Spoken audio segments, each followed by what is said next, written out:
Bismillah ar-Rahman ar-Rahim, wa sallallahu ala nabiyyi karim, Mohamed Hassanat. Aujourd'hui, on va étudier le phénomène d'induction, le vecteur normal à la surface, le flux magnétique, la force électromotrice induite. Commençons par le vecteur normal à la surface. On a cette bobine plate. On a cette surface délimitée par la bobine. Choisissons un sens positif de parcours sur la surface, ce sens-là, comme sens positif. Pour le vecteur normal à la surface, c'est un vecteur unitaire perpendiculaire à la surface.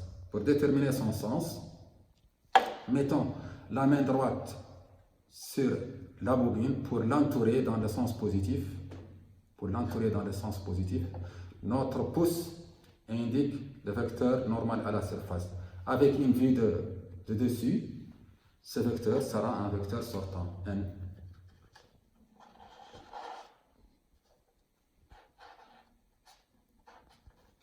Passons maintenant à la deuxième notion, le flux magnétique. Le flux magnétique, symbolisé par phi, représente la quantité du champ magnétique qui traverse un circuit électrique. Donc on a ce circuit formé par cette bobine et on a cet aimant. Cet aimant crée un champ magnétique. Le vecteur champ magnétique B est dirigé vers le haut partant de N. Donc il traverse le circuit. On dit que ce circuit est traversé par un flux magnétique. Notez phi. Son expression phi, le flux magnétique phi, en Weber, égale au nombre de spires de la bobine. C'est le nombre de spires qui constitue la bobine, environ une dizaine. B, c'est l'intensité du champ magnétique qui traverse la bobine, donc l'intensité du champ magnétique que crée l'aimant au niveau de la bobine, en Tesla. S, surface du circuit, en mètre carré, cosinus de l'angle θ entre le vecteur champ magnétique B et le vecteur normal à la surface. Pour notre cas, le champ magnétique est dirigé vers le haut avec une vue de dessus. Ce champ magnétique sera un champ sortant.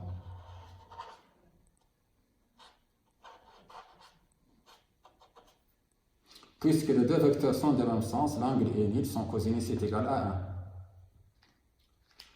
Maintenant, et la valeur de l'angle θ dépend de la position du circuit par rapport au vecteur champ magnétique. Maintenant, passons à la troisième notion, le phénomène d'induction. Toute variation du flux magnétique, retenez bien, toute variation du flux magnétique à travers un circuit est accompagnée par une force électromotrice induite au niveau de ce circuit. Si le circuit est ouvert, cette force électromotrice se manifeste par une tension apparaissant entre les bornes de ce circuit. Et si le circuit est fermé, la force électromotrice induite se manifeste par un courant induit circulant dans le circuit. La force électromotrice induite E en volts est égal à l'opposé de la dérivée du flux par rapport au temps. E en volts, phi en Weber, on a déjà dit, et le temps en secondes. Maintenant, on va faire des manipulations. Et à la fin de chaque manipulation, je vais poser une question. Vous pouvez faire une pause de votre vidéo pour avoir le temps de répondre avant la réponse que je vais proposer. Maintenant, on dispose de cette bobine reliée à ce voltmètre qui mesure la tension aux bornes de la bobine. La tension de la bobine la tension aux bornes de la bobine représente la force électromotrice induite. Et puisqu'il n'y a pas de générateur, la tension est nulle. Maintenant, je vais déplacer l'aimant par rapport à la bobine. Vous remarquez qu'il y a une tension aux bornes de la bobine lue sur le voltmètre. Si j'immobilise l'aimant, la tension s'annule. Je le déplace, il y a une tension. Je l'immobilise, la tension s'annule. Donc la tension accompagne le mouvement de l'aimant par rapport à la bobine. Pourquoi? Pause.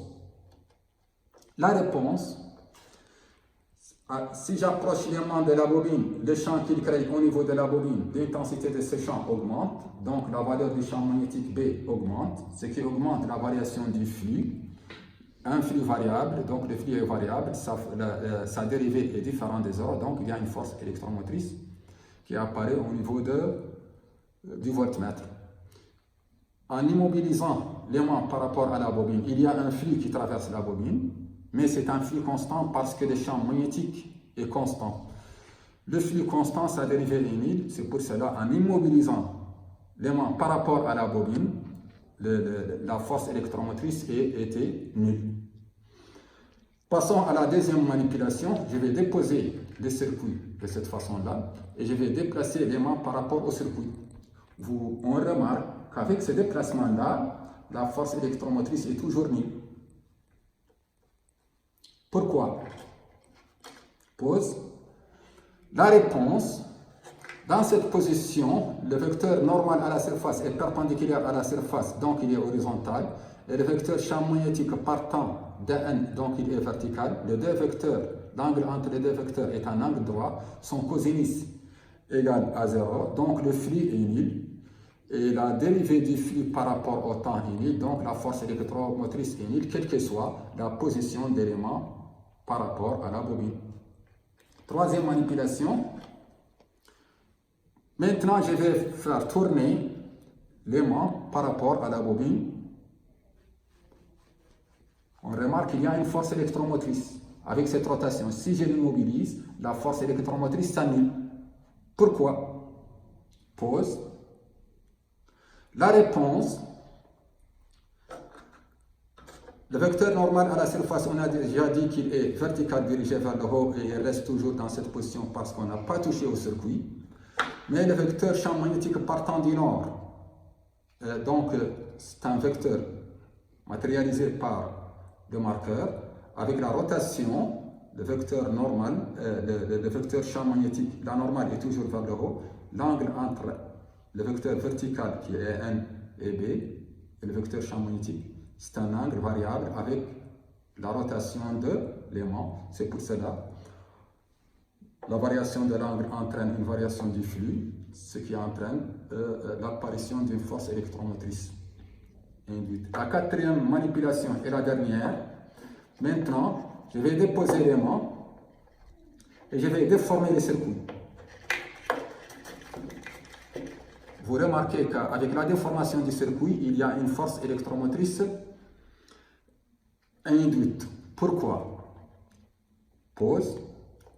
La réponse, en déformant le circuit, on joue sur la surface. Donc, dans cette situation, on diminue la surface et dans ce sens-là, on augmente la surface. Donc, la déformation du circuit entraîne une variation de surface. La variation de la surface, donc une variation du flux, donc c'est un flux variable, il y a une force électromotrice induite. Vous pouvez, pour des exercices résolus sur cette partie, vous pouvez consulter la page 90 de mon livre qui est bac de physique. Astaghfirullah al-azim wa atubu ilayhi wa ta'akum